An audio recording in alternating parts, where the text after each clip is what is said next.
Hey, everybody, and welcome back to another episode. In this week's episode, we're going to be getting into, we're calling it Signs in the Sky, and we'll be looking at why astrology really is animism in a very practical form, and why it's one of the most beautiful sciences you could choose to study to be able to learn about yourself and the world around you. So that's coming up next. Stay tuned.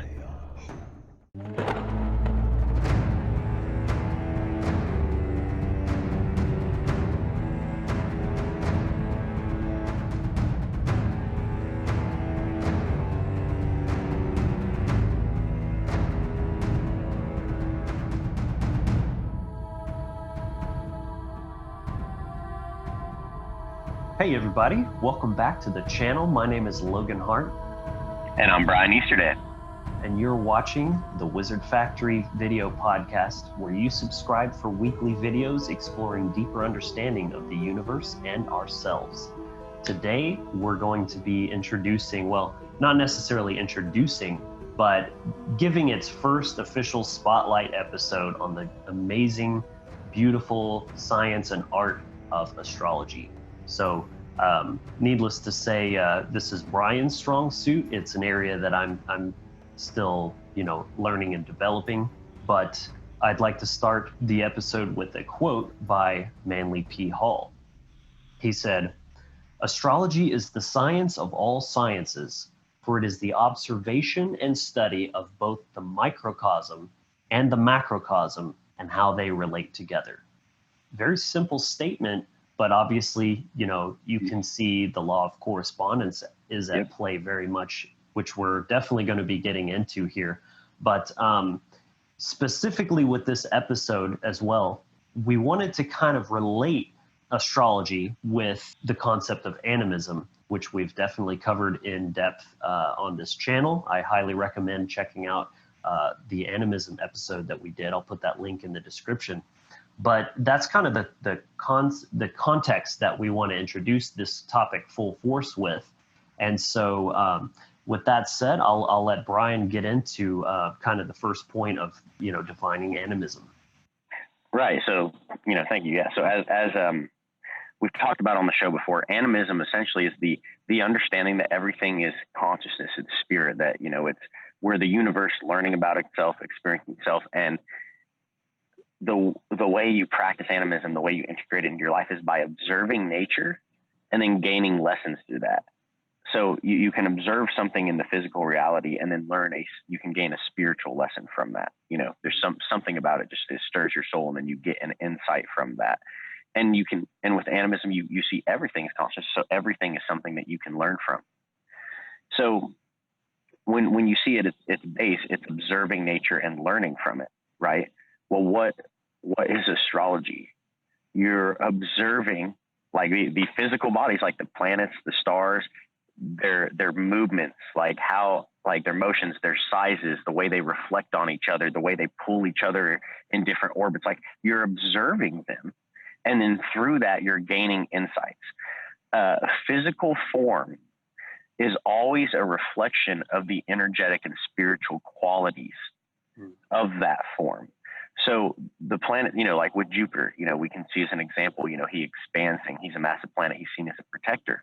But, in the physical reality, what's he do? Like in astronomy, we can see that he pulls, comets and asteroids and other things like that could potentially, wipe out all life on Earth. And he pulls them into his field and into himself and destroys them. He's our protector. That's why he's associated with archetypes like Thor and Indra and things like that. So that's what you're looking at. With astrology, you're taking astronomy, right? You're observing the physical movements of the planets and things like that, the different qualities that they have, and then through that, you're metaphorically using that to pull spiritual or esoteric lessons out of that. Okay, go ahead. Yeah, that was really hitting me again with context to the law of correspondence, as we know, as above, so below, as within, so without. Astrology and astronomy are sort of that you're getting the dualistic aspects of the same big picture, just in that our physical bodies are a machine but not simply a machine. The cosmos works the exact same way. It's a finely tuned precision machine. It's mechanical, like, again, the orrery in Agra's home on the Dark Crystal. It's a machine that's everything is just playing out like a clock, but yet there's still also a metaphysical, a spiritual component that is imbued all throughout, that's occurring simultaneously, where, seen as separate, but actually all one thing in the same way. So you can learn a lot about spirituality and through studying the mechanical nature of the human body, the way the systems just work, but you're incorporating that knowledge into a bigger system and not just stopping there at the sort of limited scientific, materialistic perspective, essentially. I love that you use the word system and then mechanical, because that's if you can, with astrology, and with the study of astronomy, this thing is you have to be able to observe things over long periods of time and then like track their cycles. But when you do that, you'll notice these very beautiful divine shapes that many times it looks like gears. If you think of like our galaxy and everything, it's like the gears in a system, and like, source consciousness is at the center. And then all these little gears, all these planets having their own rotation, their own cycle, all interconnecting, circles upon circles. You see all of this. They're like it's the gears of consciousness moving. So astronomy and astrology allow us to literally map out and study consciousness and cycles. Like I can take astronomy and astrology and then be able to trace back cycles like thousands of years back and study what the sky was like then. You can trace it and take it thousands of years. When you understand the system and the mechanics of it, it is the most useful tool, like in my opinion. And I mean, I think once you really study into it, like you would agree that it is one of the most useful tools, because like, yeah, you can go about learning about yourself and learning about nature through just observing and like doing it the long way. Nothing wrong with that. But this is a blueprint. This is a map that shows you how all the different energetic qualities, all the fundamentals, all the pieces, and then how they work, how they're interconnected, how they intertwine. And it's beautiful. It's like you're looking at like the tapestry of consciousness. I got something really good. Sure. Hit me with it, man. It's like how scientists are always looking for this unified theory of everything. This is actually kind of like that. I mean, really, natural law is the unified theory of everything, because it's the mechanics, the dynamics which apply to all things. Yep. But in the way that you could say natural law is kind of that just objective is what it is part, astronomy would be like making a beautiful painting of what it's seeing.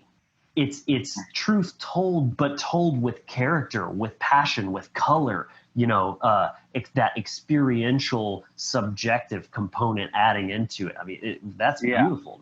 Yeah, I love that you said color, because it reminds me of a quote I kind of came up with and thought of the other day.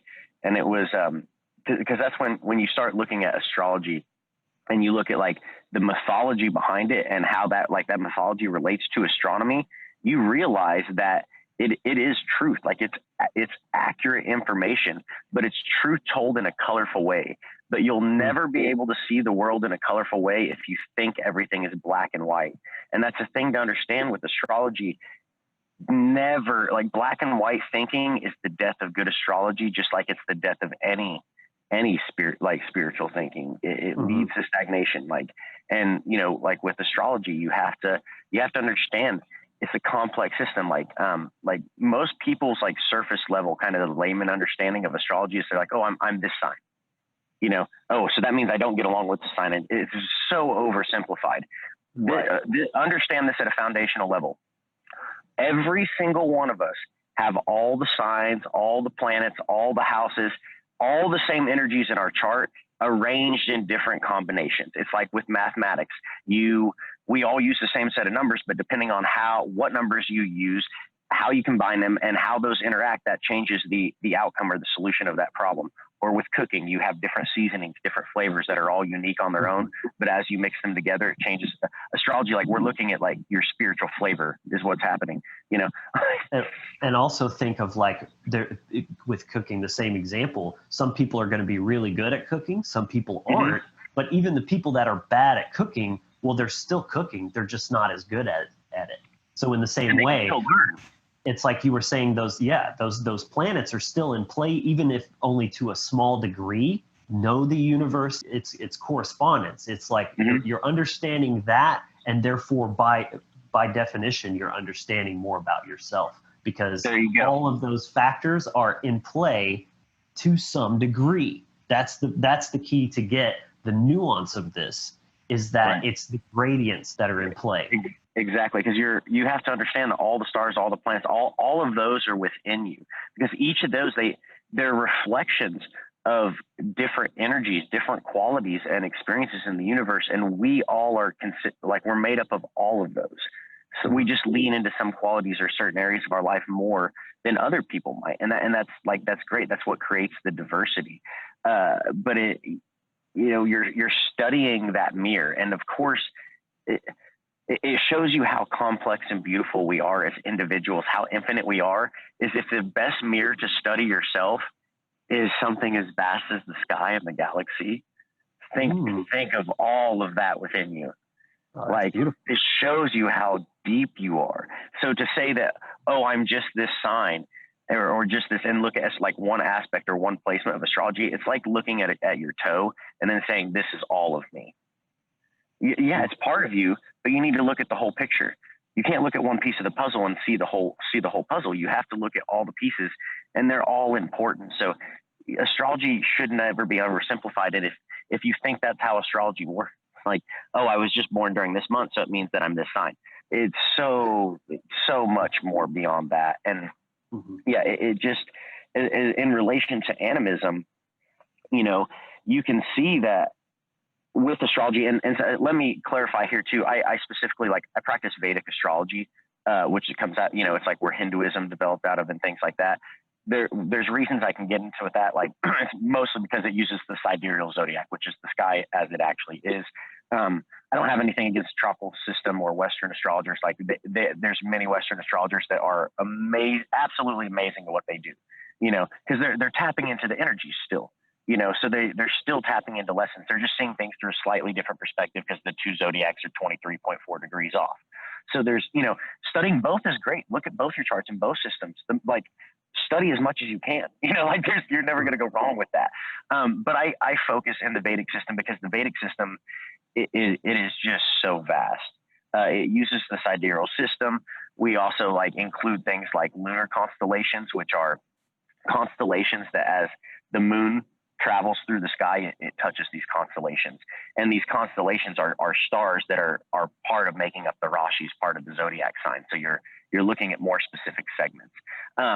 But these lunar constellations, really, the nakshatras, they really allow you to see the detail, because we have, the 12 zodiac signs, we have 12 houses, we have the 9 planets that we use in Vedic astrology. We don't tend to use the outer planets like Neptune, Uranus, and Pluto, because they move so slow. They're more generational indicators. It's not that you shouldn't look at them or anything, but anybody born in a long period of time is going to have that same placement. So to narrow it down, we look at the planets that you can observe with the naked eye, which are the 7 main planets, and then the 2 shadow planets, which are the north node and the south node of the moon, Rahu and Ketu, which are their mathematical points in space.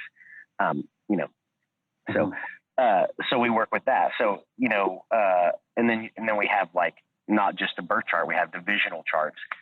So there's a lot of depth just within the astrology side of it as well. And in there you have all the planets and signs. They're associated with elements. They're associated with masculine and feminine energy. They're associated with animals. They're associated with deities, mythologies. So each one of these, if you look at it, when you look at animism, the polytheistic, animist perspective, people work with nature spirits. They'll work with animal spirits and learn things from animals. They'll work with deities. They'll work with ancestors. They'll just work with their own psychology. Those are all just different forms or different practices within animism. And you can see astrology incorporates each and every one of them. So by studying, just with the zodiac, you can see like the different signs, like a Leo, symbolized by a lion, or a Scorpio symbolized by a scorpion. By looking at that animal archetype and its behavioral traits and things like that, you can then observe those same kind of traits within that part of your personality, within that area of your life. So or you could look at the mythology, and the mythology is, related to the astronomy and to the esoteric lessons. It's like really what ties it all together. And it's so vast and it's so deep. Like there's literally millions of deities within the Hindu like pantheon, millions, and there's always more being added, cause it's constantly evolving and things like this. So it really, when you're looking at animism, and I don't think a lot of people realize this, that astrology really is like animism in practice. It's a very practical form of animism. You're observing nature, and then you have all the different forms of animism related to that you can then take and associate with this science. And this isn't a theory, it's a science that you can prove, like objectively. You can look at it, you can test it, you can study it, and it's there. And it's incorporating all of those in just such a beautiful system that you could spend lifetime studying it and still never understand it all. Yeah, it just goes so deep, and like you were saying, its oldest forms, therefore the most pure, the most developed, and also the least bastardized. Typically as things were moving west, they got more diluted, black and white, kind of less powerful, less pure. So definitely I see myself going in that direction when I continue to deepen my own understanding of things, just because, and I kind of look at it as I'm someone who takes my spirituality extremely seriously. So I'm going to go for the best. It's like kind of like, am I going to use some basic cut and paste type of video editor to make high-end videos, or do I want to go for something like DaVinci Resolve or Adobe? That's like the top of the line shit. To me, that's what Vedic astrology is. And I love this association, with animism, because something I wanted to point out in my own observation of learning about paganism, animism, this mindset, is just how this is the very reason that all of these, belief systems, which, I don't really, it's more just you're observing these energetic forces of nature that are playing out, and then you're giving them these characteristics, not because they believe literally that this Scorpio is a scorpion up in the stars, that's clunky Western black and white thinking way to look at it. Whereas it's like you're giving it a costume that makes it more relatable, because it's all about working with these energies. That's what it all comes down to. That's what ritual is. That's what having little idol figurines and putting stones out. It's not that these things have inherent power in themselves. It's that you're imbuing things with that energy, that intention of working with these cosmic forces, with Freya, with Venus, whatever it may be, that you're wanting to water in your own pot, basically, to facilitate growth. Yeah, that's beautiful. It's like, okay, say you want to look at yourself, right? Say you want to go cut your hair, and shave and everything. Like, what do? You go to the mirror, right, in order to see a reflection of yourself. That's what you're doing with astrology, or with tarot or the runes. You're looking at a reflection of something outside of yourself, but that it's working with the same elemental forces, the same things in nature, because at a fundamental level, we're all the same. We're all part of the all. So by studying a reflection that's outside of yourself, it allows you to then to study yourself and see deeper parts of yourself. So it's it's like you learn to look from within, but you also kind of learn to put something out there that can reflect back to you. It's so a you different have that perspective. It's a different angle. You can't see everything from one angle. You've got to look from different angles. Yeah, right. That's a really good way to. I like that mirror perspective, because. So think about this. The two kind of questions that you can use to vet information is it true and is it useful? I think oftentimes the left brain takes charge and focuses way more on the is it true in a very like literal black and white kind of thing. This is a different way to look at this mindset versus is it useful? Again, not literal, not actual scorpions and lions and gods and goddesses and animal totems and all this kind of stuff. It's that imagination. It's useful imagination. Yes, it's there's some make-believe, there's some magic to it, but it's useful. It's working with that energy, with that mindset in a way that's actually conducive to your growth, which your growth will objectively then play out in actual consciousness, in awareness of real, actual, literal truth. And so therefore it's a stepping stone. It's a bridge. It's a means to that end. So you can't always just get right to the exact literal truth immediately. You need some kind of tool, and that tool doesn't always have to be a literal one.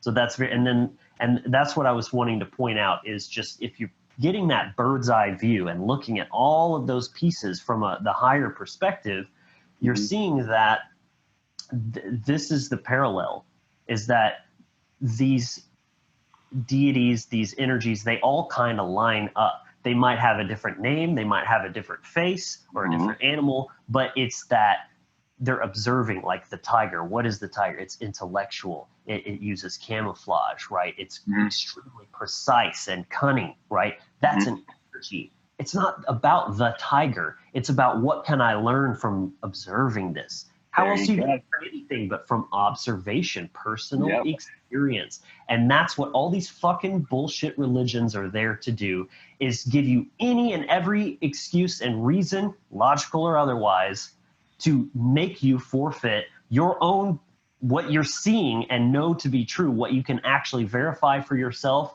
on fucking faith. Blind faith, more importantly. Not all faith is bad, but blind faith is absolutely useless and is spiritual suicide. That's great. I love that you brought up whether or not is it true and is it useful? Like that's very much like if we want to, let's use astrology here since we're on the subject. That's very much like a Sagittarius kind of quality. Like Sagittarius is all about seeking actual spiritual truths, higher truths, but that they're pragmatic. You have to be able to apply it. Like you can talk about things in whatever dimension or the dream world or, whatever the fuck it is, but that doesn't have a goddamn thing to do with this reality. Like if you want to observe this universe, observe this universe and learn from it. You are here. You're not there. Like, so learn from it. Like, cause it's all a reflection of you. And everything you need is here. That's extremely important. Exactly. Like, I mean, you're existing. So it shows you what you need is here. Like, there's something here. That's why you came here.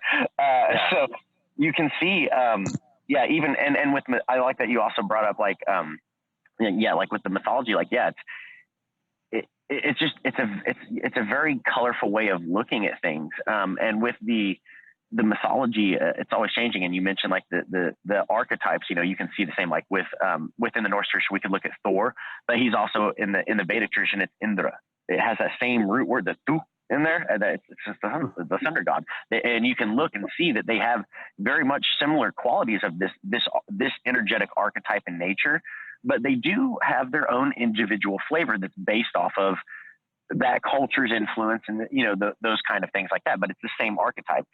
Shiva and Odin, the same thing. So you can kind of see this reflection, and it's hinting on what you're talking about. You're just observing things, and it's not about that so much. It's what lessons can you see from that? It could be the smallest thing. It could be a bug landing on you or something, but something it just, you observe something in such a way that you learn something from that. That's animism. That's what paganism is. When you realize something, it's becoming real. You're realizing it. Yeah, exactly. And and when we look at, you mentioned we're observing nature. Well, what is consciousness fundamentally doing? we're source that has fractalized itself in order to have different experiences, to observe itself, to learn more.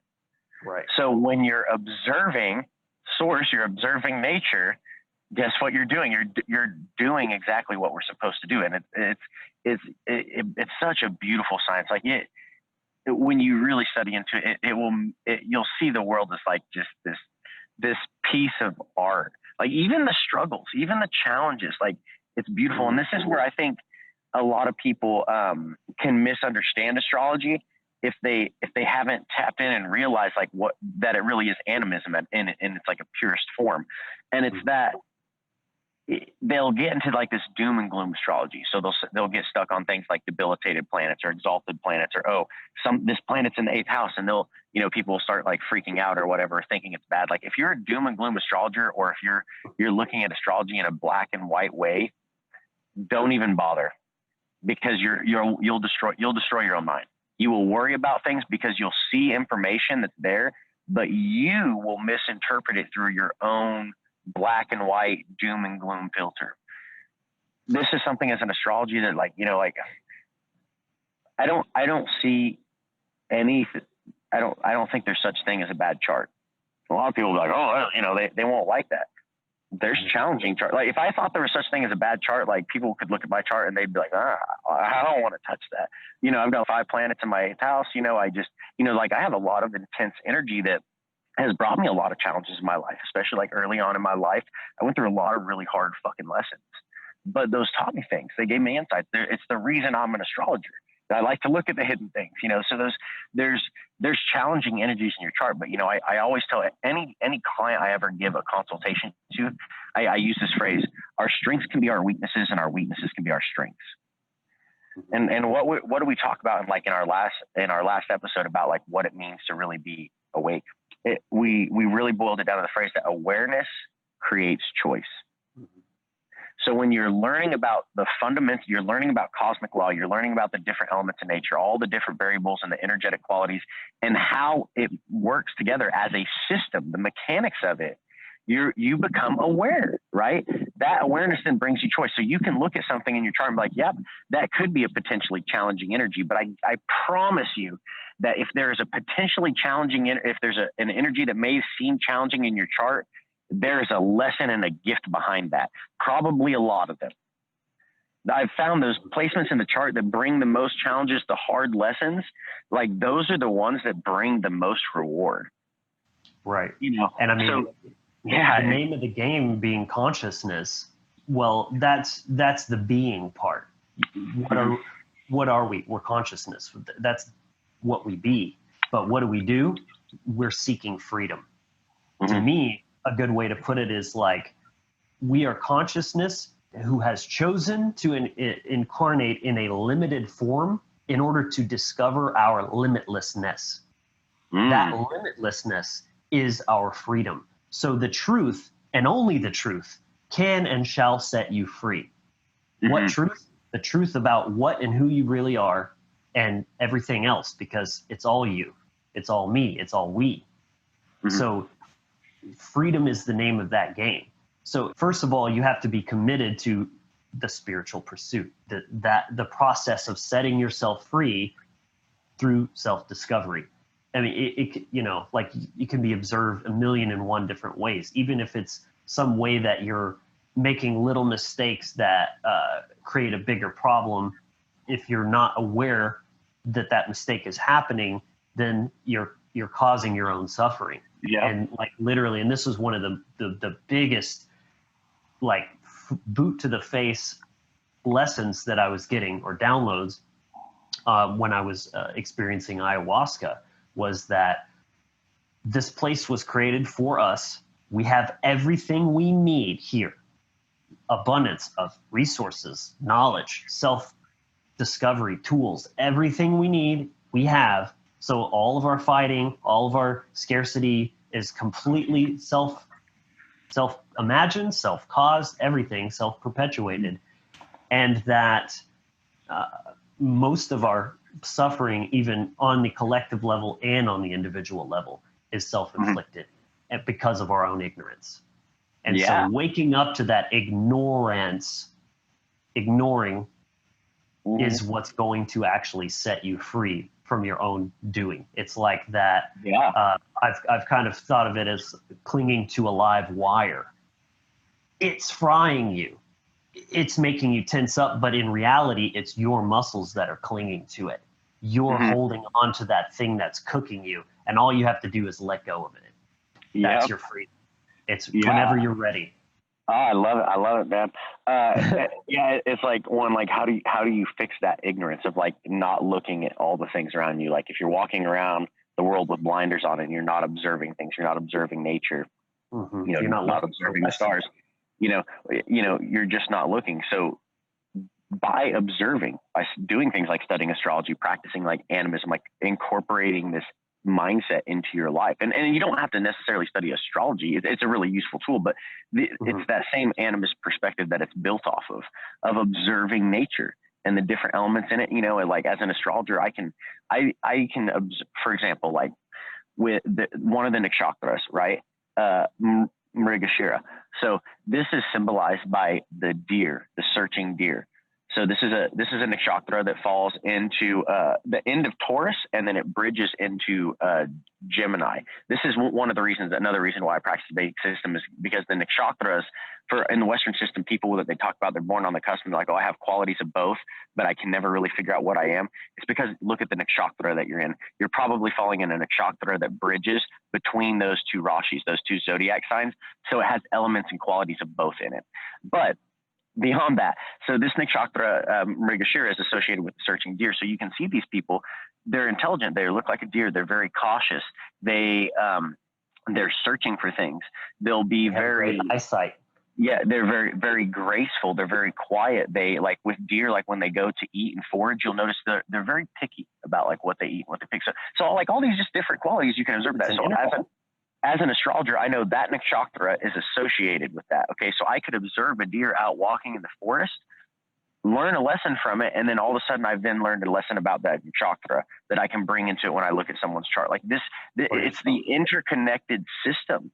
Like that is just so, it's so fucking beautiful. Like when you start to see the big picture, there's so much depth there that you could, like I said, you could spend lifetimes on it. But there was a point that you had here in our notes about like, we call this episode Signs in the Sky, which, is fitting for a lot of reasons. Would you kind of to dive into that, of like what a sign is and kind of break that open for us?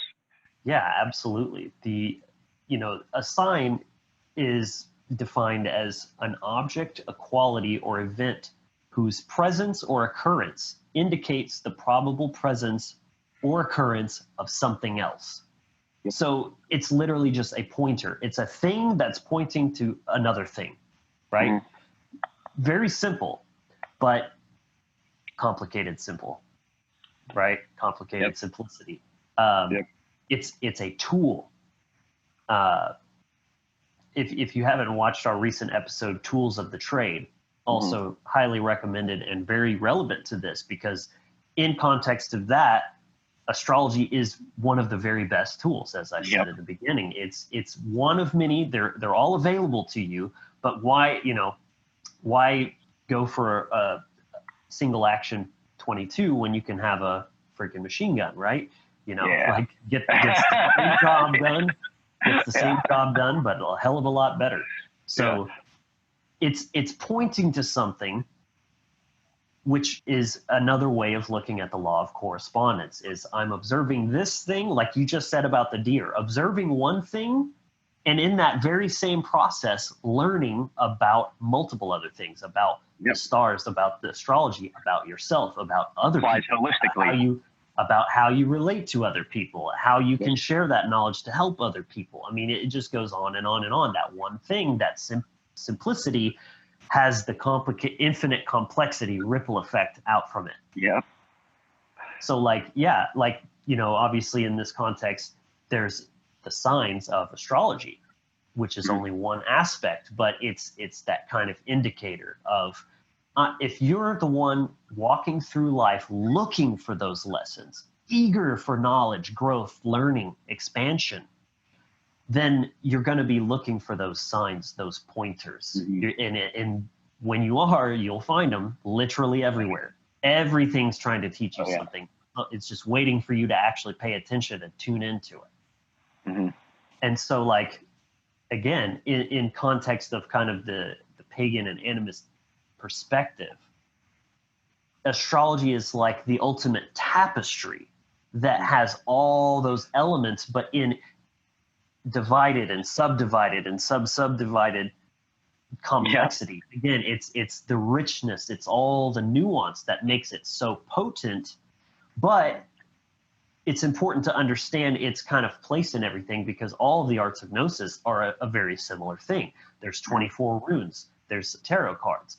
It's still a book of knowledge. It's still a story of human consciousness, of natural law. All of these things are just spelled out, but in a less literal, less specified way, in a more of a picture says 1,000 words kind of thing, right? Well, you learn it's that complicated simplicity. Show them one thing that contains so much knowledge. So it really is like the ultimate tapestry to human and cosmic psychology. Yeah, and that's one of the things you can see with mythology. Like, just like you were saying, like these, like they're a map of human consciousness.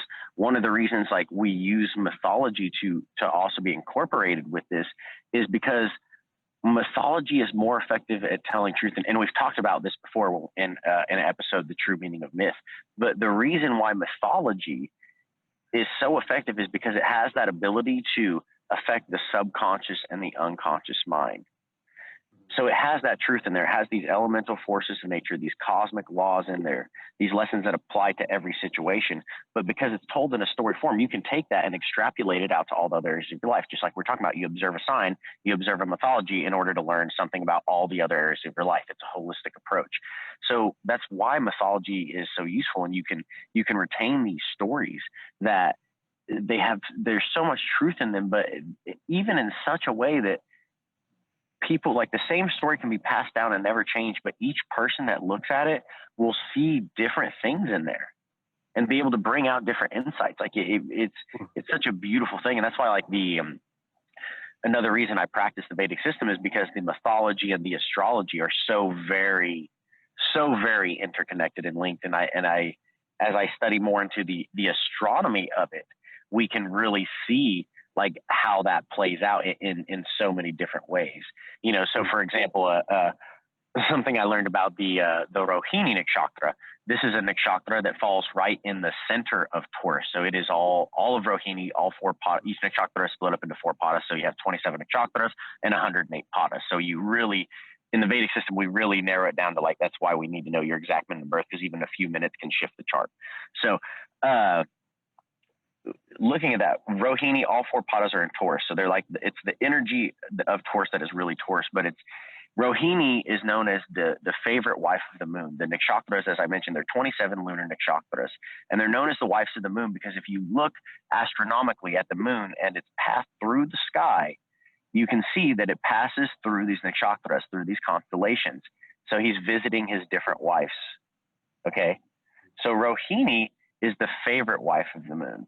So if you were to lay out the sky astronomically on like a 2D map and see it, you would see the path of the sun and the moon, kind of like, they'd be like two lines that follow similarly close to each other on the ecliptic, but they kind of go up and down. And as like planets move up and down like this as well, that's when they become exalted or debilitated. So that's kind of where you can find that out. Debilitation is where the planet's at its lowest point in the sky, exaltation at its highest point. So, again, the physical form reflects the spiritual, the energetic quality behind it. But where Rohini nakshatra falls in the sky, it's in the Taurus constellation, and it's falling, around like the shoulders and like the beginning, the head of the bull.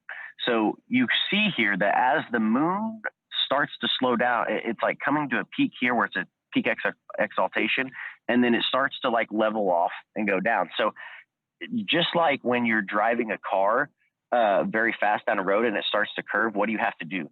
You have to slow down and spend more time there. So that's what the moon appears to be doing to us, because we're observing this from our perspective. So the moon appears to slow down in this part of the sky more. He spends more time with that wife. It's his favorite wife. But, so then you can see people with Rohini, especially like women that have Rohini qualities, they very much will feel like they're the favorite wife. Like in a relationship, they'll want to make sure that their man gives them that attention. Their partner's giving them that attention that they know they deserve because they're the favorite wife. So, and so you can then start thinking of like that dynamic of the qualities and things that would come out in that. And then you start to understand that nakshatra, which helps you start to understand the sign of Taurus more. And that's one of the reasons I use the Vedic system is the nakshatras. I have really found those are where it's at. Like they're the details, like the things that are behind the scenes. And if you really want to understand the Rashis, the zodiac signs, you really have to start understanding the nakshatras and the mythology associated with them and the elements and the different, because it gives it to where you see more of the nuance. You're seeing more of the detail. So instead of just saying like, oh, it's this sign, it's this sign, but what nakshatra does it fall in? Because that changes the energetic qualities of how that sign's expressed. Because you want to understand that the zodiac it's a map of consciousness. You can understand it as the progression of consciousness, starting from Aries and then evolving to Pisces. Okay. So you can see that the soul goes through and develops and gets more mature as it goes. And that doesn't mean that, say, a person has like Aries placement or something, that means they're a young soul or they're immature. We all have all of these in us. It's just what area of your life it falls into and what combination. We're all going to be mature in some area of our life and immature in other areas of our life. So, don't think that.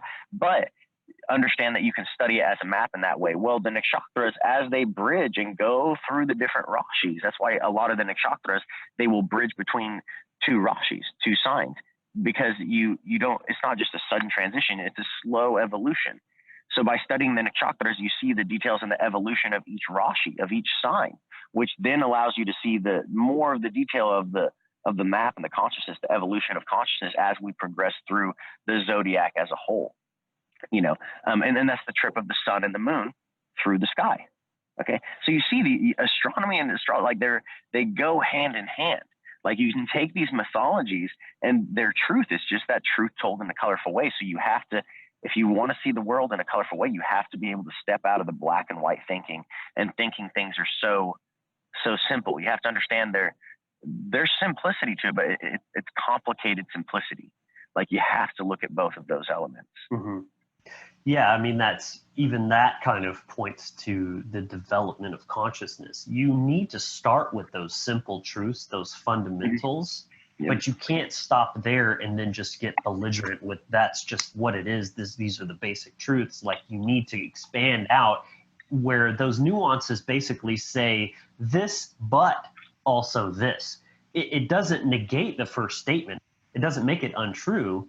It's just that there's more to it than that. There's more to the story. And that's really the story of maturity, is developing those nuances where you're still working with those basic truths that you discovered in your early 20s, but you're just building on top of them and deepening the roots beneath them as they stand.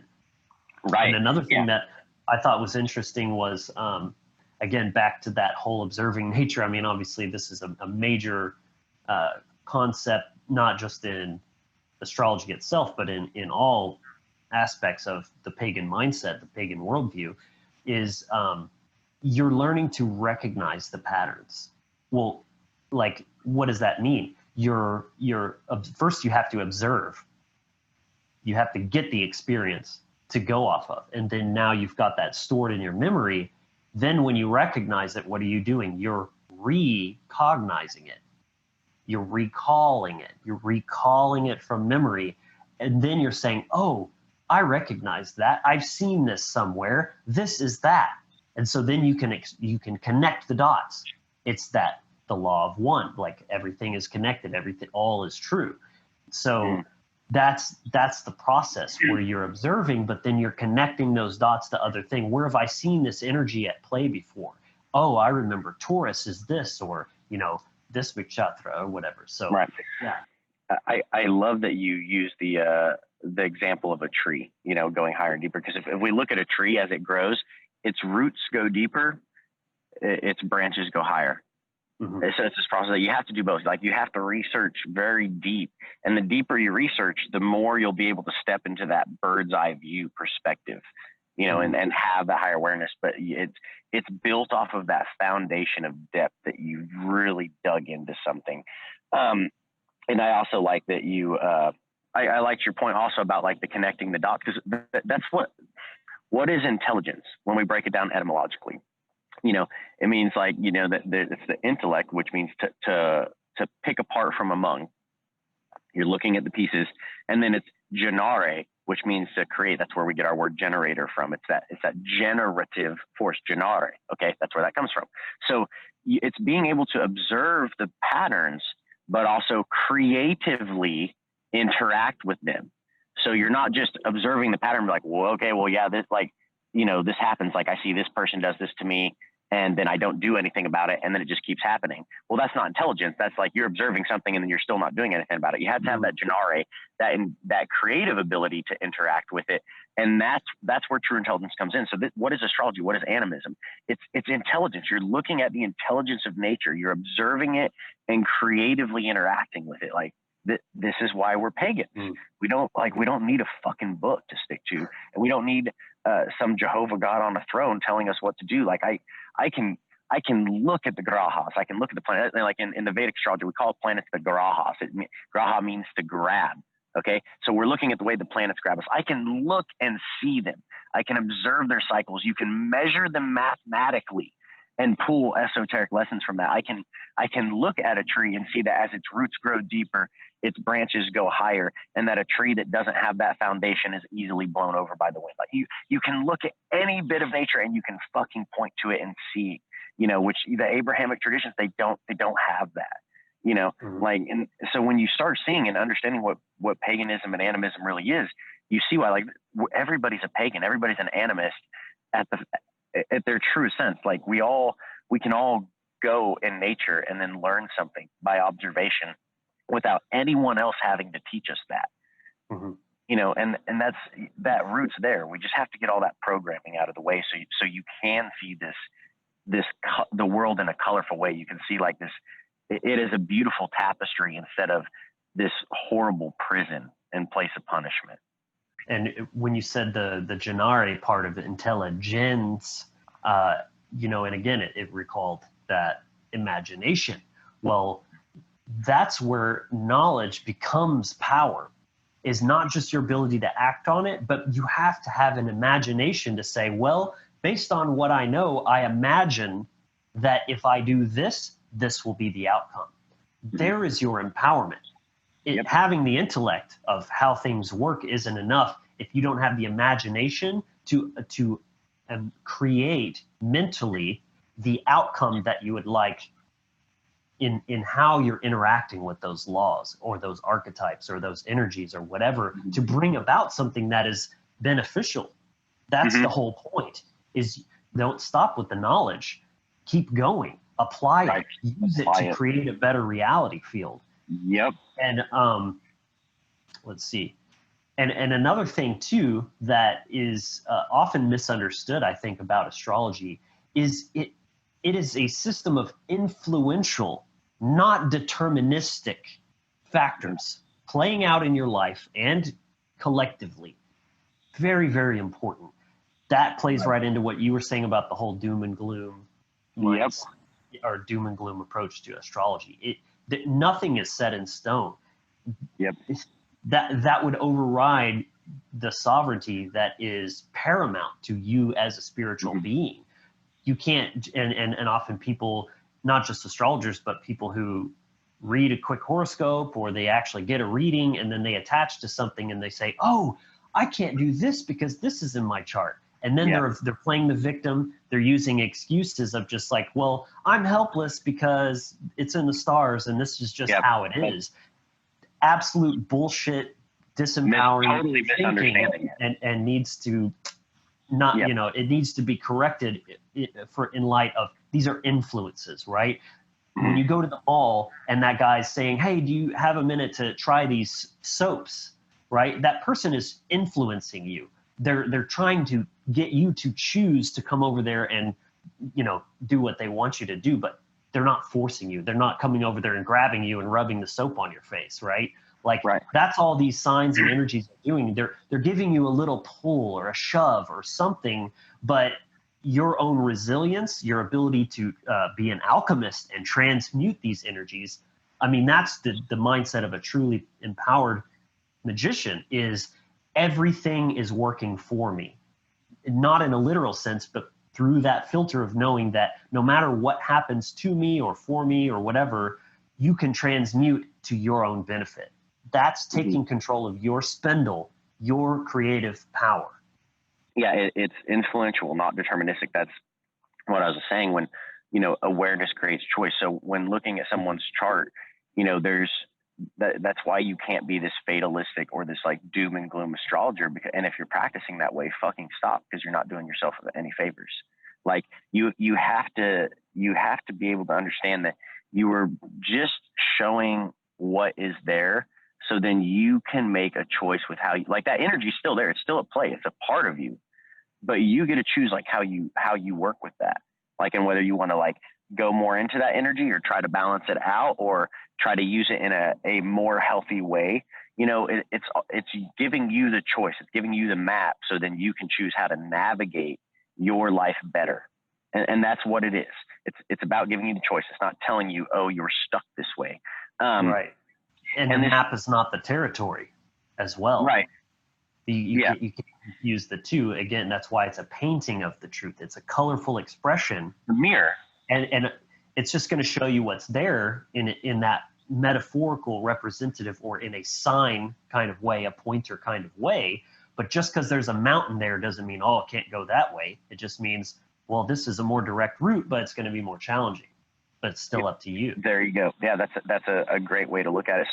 So when you can start to see that like this mythology is true. You can start to see that the astronomy and the mythology are very directly related, and how complex this system is. Like, if you're one of those people that like you've dismissed astrology or you don't think it's valid, like as a science, like it's not just woo, this is a science, and it is the science of all sciences, as that quote from Manly P. Hall in the beginning said. And that's totally true. Like, there's so much to Vedic astrology.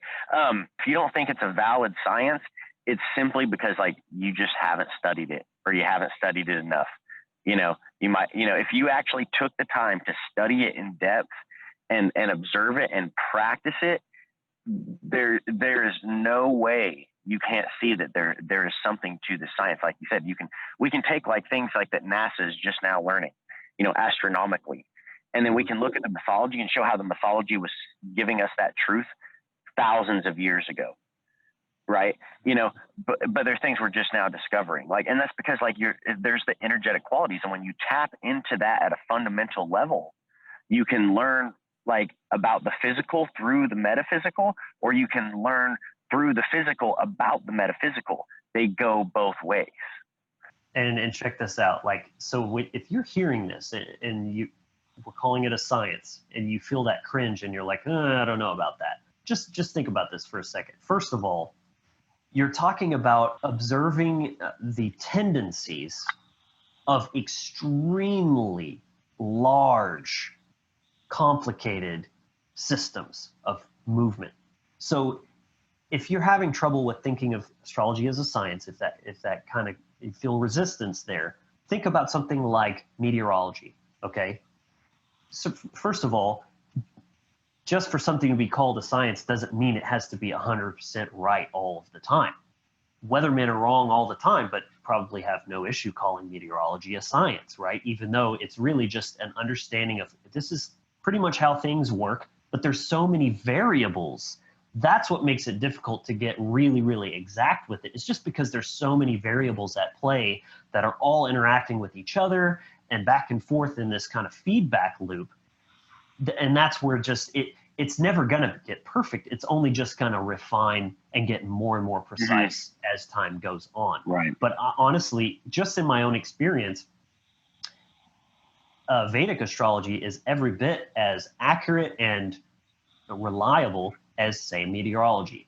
Yeah, sometimes I get a reading, or I get a little, piece of data, and I'm like, that one doesn't resonate so much. Just in the same way, they said it might most likely rain today, and it doesn't.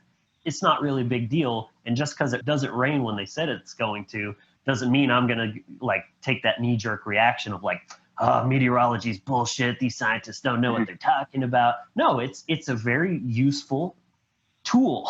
I mean, that's what we're getting at. So Right. That helps kind of dispel the idea of like, what are you even equating in your own mind of what qualifies as a legitimate science? Right. Well, and just like we spoke about in our episode about tools, the tool itself is there. It's your level of mastery of that tool that goes. So someone that just got into astrology or something, and they're reading something and they may see something really bad in the chart, and then a person's like, oh, that doesn't, or they may say something, and then they're just like, oh, that doesn't really resonate with me. Well, it's probably because they're making that decision or that determination because they haven't studied enough. There's pieces of information that they're missing. Like there might be something aspecting that position, and they may not have learned about aspects, or they may not, you know what I mean? Like it goes on and on and on. Or something in the birth chart might be like there might be a planet debilitated in the birth chart, but is it debilitated in the Navamsha? Is it debilitated in the Satamsha? Like all the divisional charts, because those charts come into play in different areas of your life. Or the Navamsha chart, the D9, comes into play as you get older, like over the age 30, 35, or you get married. That's why when people get married, all of a sudden it's like, oh, the personality changed. Why? Different chart got activated. Okay. There's so much depth to this. So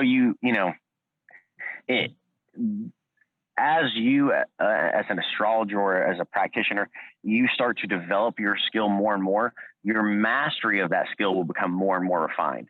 So the results you'll then be able to get from it will become better and better. It's like any tool. It takes time and practice to gain a mastery of. And Vedic astrology is not a simple science. Like there's a lot. I mean, just if you look at the basic foundational pieces, you've got 12 houses, 12 rashis, 12 zodiac signs, 9 planets, 27 nakshatras, 108 padas, aspects. I mean, those are just your basic pieces. Okay, that you look at, and then these are all interconnecting, creating different layers of it. So you can just see how complex it is. So that's a lot of study, and then there's the mythology to learn. There's there's so much to it that if you have had an experience with an astrologer or something that where you're like, oh, that wasn't accurate. It's not that astrology is wrong. It's that like you might have just been getting it from someone who didn't quite have the correct understanding, or they put their own filter, their own interpretation on it, or something like that. And science means, like if we look at the etymology, sciare, to know, like you want to, so you're learning, you're observing, so you can know, you can see, and then you're looking at cosmic law. So you can see, okay, so I know these cosmic laws are at play. So if I do this, then it's likely this will happen. You're looking at the sign. It doesn't mean it's guaranteed. And again, like with these planets, these signs, they don't just symbolize just this one simple thing. Each one of them covers a whole array of qualities and areas of life. And like different planets are associated with different parts of the body. Different houses are associated with different parts of the body. There's like medical astrology that you can start studying, like what medical problems someone will have by studying their chart. I mean, there's so many ways you can use this tool. But again, it comes down to like your ability to master it. That's going to determine the kind of results you get from it. Yeah, I was thinking, man, we could probably do a really great whole episode on kind of looking at what is science and what what makes it credible and all these kind of things. Because I mean, like even you've got all these expert scientists over here saying global warming's real, and all these expert scientists over here saying it's completely a hoax. I mean, like just because it's science and just because it's scientific doesn't mean it's 100%. Like it's still, each person is doing their best with what they know and what they understand. And like, again, that's gonna also be the case per every single astrologer practicing in their own way. And as they're developing, just like, say for me, as a musician, I can go back and listen to a recording of something I did 10 years ago, and I can hear the truth in it. I can hear, that was good. I was really onto something. But you can also recognize, well, that was something I wouldn't have done now. That was kind of an unrefined rookie mistake kind of thing. And that's part of it too, is Like, just because the scientists don't all agree on some truth doesn't mean that truth isn't there. That truth isn't one singular thing that just is, regardless of whether we're able to see it or not or agree upon. I mean, obviously, we know that consensus doesn't equate to truth, and Right. it always makes me laugh when people are like, well, can 20 million people really be wrong? Yes, they can. Yes, they can. And it normally, when it gets to numbers like that, it's usually very catastrophic when they are. It leads to fucking Holocaust or something like that. Mm-hmm. Right. Yeah. I mean, like think about all the people that like country music. I mean, it's clearly people can be wrong. Looked up at the stars today. Thought I'd learn something about myself. So yeah, I'm going to start writing very philosophical, natural law, introspective country music. I think there's a real market for it, Yeah, on my tractor, thinking about things. So we can see, I mentioned here that astrology, it can not only be applied to learn about yourself, but to understand other people in your life, whether it's from relationship with your spouse, understanding your children better. Like I look at my son's chart all the time, and it really helps me understand things about him. So for, I'll use an example. So he's a Virgo ascendant, and his moon is also in Virgo, and they both sit in the first house. So the moon in astrology represents our mind and our emotions, and the Hasta Nakshatra that it sits in is all about the hands. It represents healing hands, which you can see that at the quality of Virgos. Virgos are known to be good with their hands and have that kind of healing ability. Well, one of the things with Hasta people, one of the remedies you can give them is to clap. It'll make them feel better. Well, with him specifically, because it's in his first house, his sense of self, but it's also his moon and his emotions. He likes clapping a lot, or whenever he feels good, he likes to give high fives. Or if he does something, I'll be like, all right, high five. And he just gets super stoked about it. Well, that's why it's making his emotions feel better. So you can take these things and you can, or even, on the flip side of that, his Mars is in Scorpio, in his third house. So he can have a little bit of a temper sometimes. He's still young. He's a toddler. But when he gets mad, what will he do? Like a scorpion, he'll come up and pinch me and then try to smack me. Like what's a scorpion do? They grab you and they try to sting you. So, okay, so you can see these different qualities, and as a parent, you can just recognize that and be like, okay, so he's working with this energy, and he just hasn't learned to balance it yet. And then that allows me to I have that awareness. So then I have that choice to be more relaxed, to understand that, okay, so he has this tendency and this quality, and rather than demonizing him for it, I can work with that. I can help guide it and teach him how to use that in the correct way. And these things. So you can use it in a family dynamic. You can apply it to business, career, any area of your life, it can be applied to. Yeah, it was hitting me right there too, because you're talking about, you look at your son's chart all the time. So you're learning things about him again. All the time. Why is that useful? It's not just useful to learn about him. It becomes useful when you're like, oh, okay, I know this about him. Now I can do this. So what it comes down to is how to relate. It's teaching you how to relate with the different energies of the universe, just as those energies are relating with each other and you. And all of this can be observed and come to understand through the study of astrology, because it's literally all about the movements and how those energies, when they come into each other's fields, begin to interact and relate with each other. So of course, astrology should not only be used to understand yourself, but others, and most importantly, how we're relating to others. And especially when you take in context the roles that we play, which I kind of spoke about in the tools episode as well, how our consciousness uses different roles through life as tools for consciousness, for learning. And so again, it's how you're relating. It's what tools are you using to work with, to relate to your experience, anything outside of yourself, in order to expand your consciousness with the end goal of setting yourself free. Right. Yeah, that's great. And that's one of the reasons why relationship astrology has been something I've been expanding my practice into. I spent quite a few years doing a special kind of reading where I really focus on the individual and knowing thyself. And now I've expanded into applying it to not only like friendships and businesses, but specifically like romantic relationships, or one of the things I'm developing and working on is like within the family dynamic of like having parents like learn, like looking at their own child's chart as a way of learning to like be able to parent better. So, in there you can see that. So you'll have like your birth chart, and then you'll have another person's chart. And Logan, this, we just did your and Susan's, consultation not that long ago for this. And, looking at the synastry in there, you look at each of the charts, and then you can see where there's like planets or points lining up within a similar energy. So that's where buttons are getting pushed. And it could be good buttons, it could be bad buttons, it could be, kind of neutral, or it could be, areas that you see like there's a tight bond, there's a very strong connection there, there's a devotion happening there.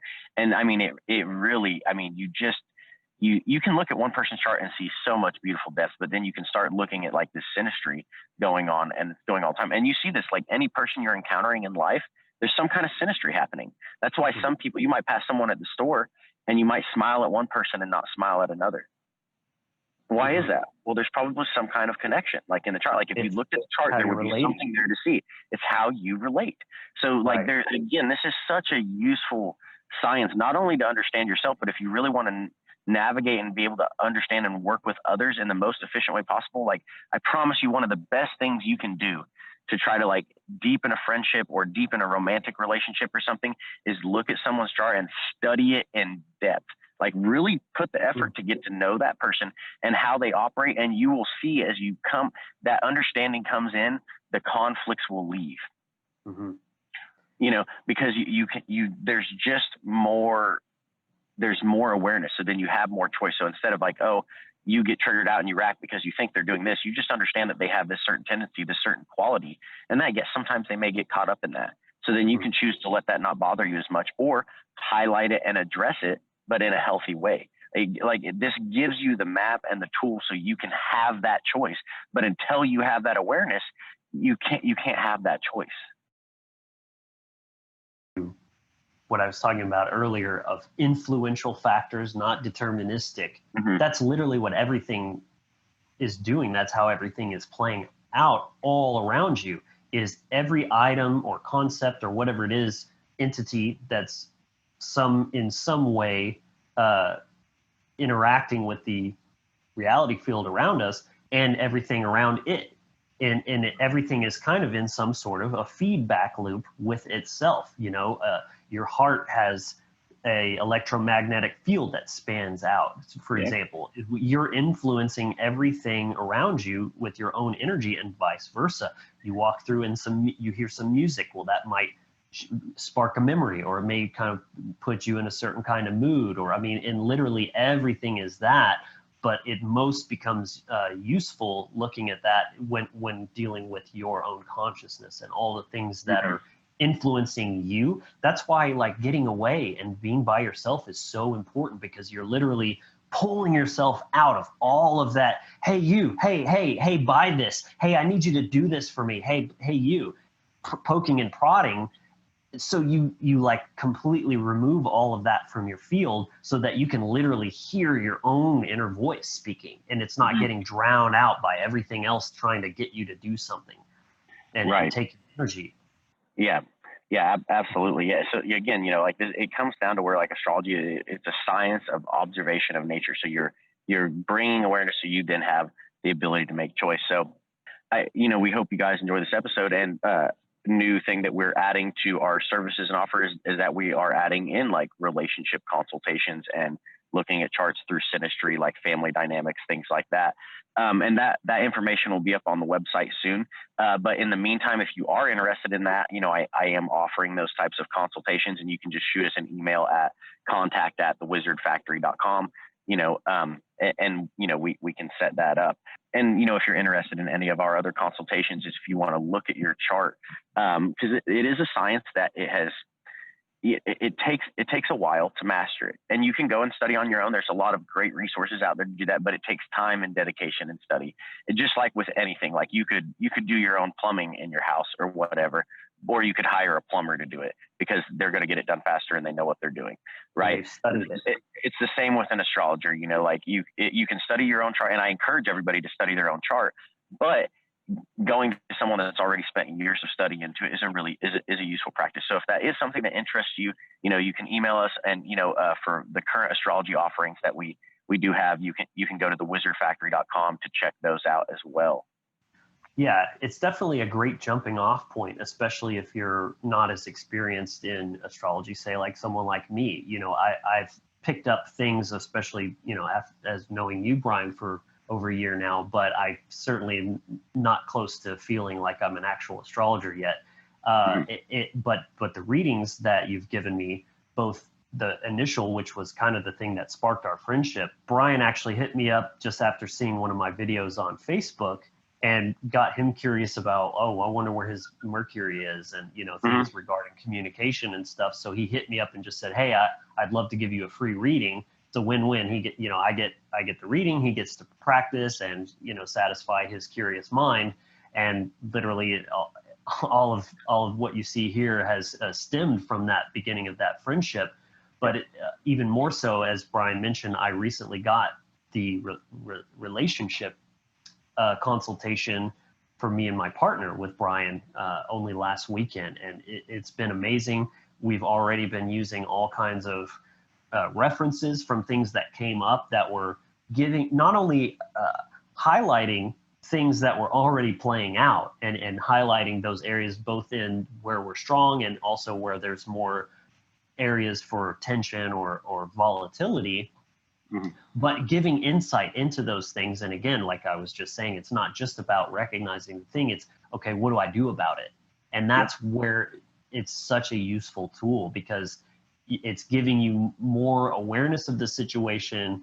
It's like having a better battlefield strategy in learning like where all the trees and all the hills are on the battlefield and everything, to just be more empowered and like have a good plan for when these things come up, these challenging things. How are we going to face it, and how are we going to do it in a different way, therefore getting us different results? Because if you keep doing the same thing, you're going to keep getting the same results. So, I mean, obviously I can't deny that there's some confirmation bias because Bryan's my buddy and this is the Wizard Factory and all this, but legitimately, like, it's been such a amazing experience, not only just to give more validity in my own mind to astrology, but as a actual practical, useful tool in my relationship. And again, as we're saying, Bryan isn't stopping with that. He's just now stepping into this relationship aspect, but then we're going to be looking at getting all into entire family dynamics. I'll be getting trained up and being able to give these type of services as well eventually. But right now it's kind of in that early stage. So if this interests you, and you can be part of that process of us figuring things out. So like I said, it's brand new, and I can already vouch for it's well worth it. If you're someone who sees the value in investing in yourselves, and especially investing in your relationships, it goes a long way. So I highly recommend that.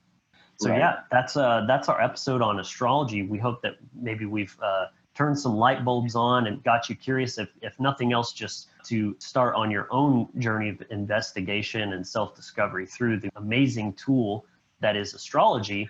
But of course, if you want to get that professional aspect, definitely hit us up for the consultation. Visit thewizardfactory.com. We've got all of those packages already on there, as well as a rune course that can be used for similar, self-discovery, divination purposes.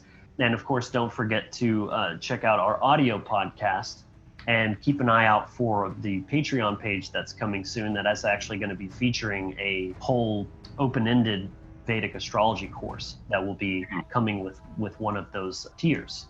So that's what we have for you. We hope you enjoyed. If you're new to the channel, please hit that subscribe button and help remember the tribe. And like the video to help boost it in the algorithms. But we'll see you next week. And until then, be empowered, be inspired, and be